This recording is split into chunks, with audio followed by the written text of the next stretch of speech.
तो शंकर भगवान पार्वती जी से कहते हैं, ऐ पार्वती जी देखिए मैं फक्कड़ आदमी पहाड़ में रहता हूँ, मेरा रूप भी भयंकर है, ये जीवन साथी बनना बड़ा मुश्किल है।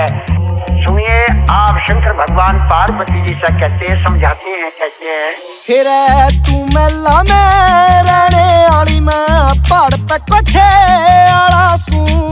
तू मेला में रहने वाली मैं फुटे कोठे आला सू, भांग रगड़ के पिया करूं रे मैं कुंडी सोटे आला सू, तू राजा की राज दुलारी मैं सिर्फ लंगोटे आला सू, भांग रगड़ के पिया करूं रे मैं कुंडी सोटे आला सू।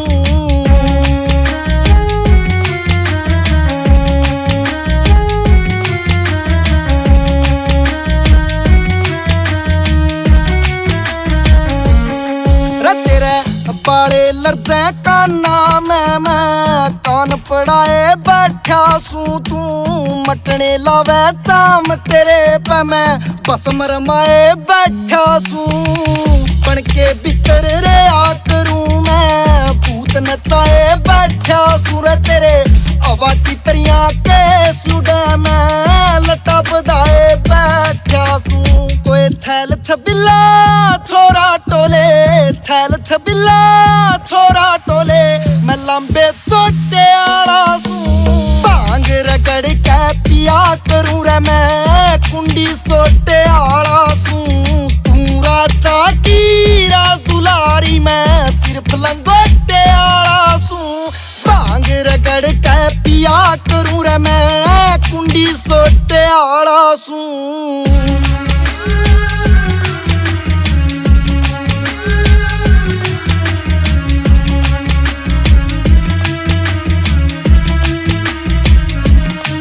मेरा लीला होया गात पड़ा मैं कंठ में जर सुटे कणिया, छे बिने आँख ना खोलूं तूने लाके सु बैठनिया, चोकर देख सांप पड़े रे गल में नाग लपेटनिया रे, मेरे कर्म में लिखी फकीरी से मैं लालच लोभ ना देखनिया, कोई सुख ना देखा जिंदगी में कदे, सुख ना भोग्या जिंदगी में कदे, भागत खोटे आला सू, भांग रगड़ के पिया करूं रे मैं कुंडी सोटे आला सू, तू राजा की राज दुलारी मैं सिर्फ लंगोटे आला सू, भांग रगड़ के पिया करूं रे मैं कुंडी सोटे आला सू।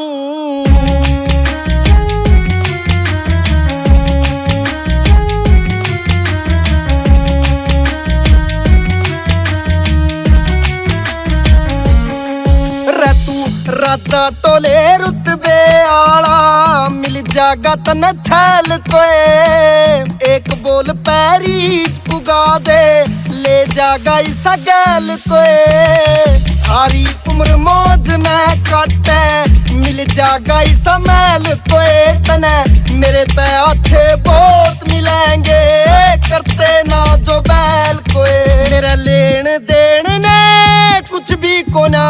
लेन देन ने कुछ भी कोना, मैं चिकमा टोटे आला सू, भांग रगड़